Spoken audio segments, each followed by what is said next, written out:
Hi friends, ಎಲ್ಲರಿಗೂ ನಮಸ್ತೆ. ಇವತ್ತು ನಾನು ಬಾತಿಂಗ್ ಪೌಡ್ರನ್ನ ಯಾವ ರೀತಿ ಯೂಸ್ ಮಾಡೋದು ಅಂತ ತೋರಿಸ್ತಾ ಇದ್ದೀನಿ. ತುಂಬ ಜನ ನನಗೆ ವಾಟ್ಸಪ್ ಮಾಡಿ ಬಾತಿಂಗ್ ಪೌಡ್ರನ್ನ ಯಾವ ರೀತಿ ಯೂಸ್ ಮಾಡೋದು ಅಂತ ಕೇಳಿದರು.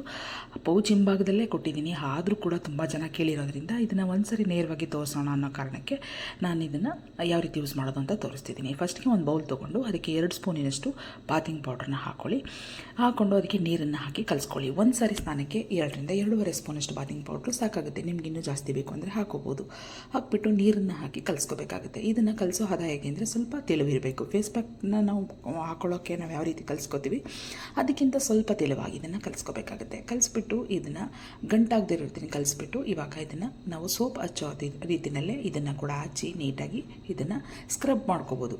ಈ ರೀತಿ ಕೈಯಲ್ಲೇ ಲೈಟಾಗಿ ಇದನ್ನು ಸ್ಕ್ರಬ್ ಮಾಡಿಕೊಂಡ್ರೆ ಸಾಕಾಗುತ್ತೆ. ಇದನ್ನು ತುಂಬ ರಬ್ಬಾಗಿ ತುಂಬ ಜೋರಾಗಿ ಎಲ್ಲ ಉಜ್ಜೋ ಅವಶ್ಯಕತೆ ಇಲ್ಲ. ಲೈಟಾಗಿ ಇದನ್ನು ಸ್ಕ್ರಬ್ ಮಾಡೋದ್ರಿಂದ ಸ್ಕಿನ್ ಮೇಲಿರುವಂತಹ ಡೆಡ್ ಸ್ಕಿನ್ ರಿಮೂವ್ ಆಗುತ್ತೆ, ಟ್ಯಾನ್ ರಿಮೂವ್ ಆಗುತ್ತೆ, ಹಾಗೆ ಸ್ಕಿನ್ನು ಸಾಫ್ಟ್ ಕೂಡ ಆಗುತ್ತೆ. ಇದನ್ನು ರೆಗ್ಯುಲರಾಗಿ ನೀವು ಯೂಸ್ ಮಾಡೋದ್ರಿಂದ ನಿಮ್ಮ ಸ್ಕಿನ್ನು ವೈಟಾಗಿ ಕೂಡ ಆಗುತ್ತೆ. ತುಂಬ ವೈಟಾಗಿ, ತುಂಬ ಸಾಫ್ಟಾಗಿ, ತುಂಬ ಶೈನಿಂಗ್ ಆಗಿ ನಿಮ್ಮ ಸ್ಕಿನ್ ಆಗುತ್ತೆ. ಇವಾಗ ಇದನ್ನು ನೀಟಾಗಿ ರೀತಿ ರಬ್ ಮಾಡಿ ನೀರಿಂದ ವಾಶ್ ಮಾಡಿಕೊಂಡ್ರೆ ಅಷ್ಟೇ ಸಾಕಾಗುತ್ತೆ. ತುಂಬಾ ಚೆನ್ನಾಗಾಗುತ್ತೆ ಫ್ರೆಂಡ್ಸ್. ಖಂಡಿತವಾಗ್ಲೂ ಮಿಸ್ ಮಾಡಿದೆ ನೀವು ಈ ಒಂದು ಬಾತಿಂಗ್ ಪೌಡ್ರನ್ನ ಯೂಸ್ ಮಾಡಿ. ಇದಕ್ಕೆ ಯಾವುದೇ ರೀತಿಯಾದ ಒಂದು ಸಣ್ಣ ಕೆಮಿಕಲ್ ಕೂಡ ಯೂಸ್ ಮಾಡಿಲ್ಲ.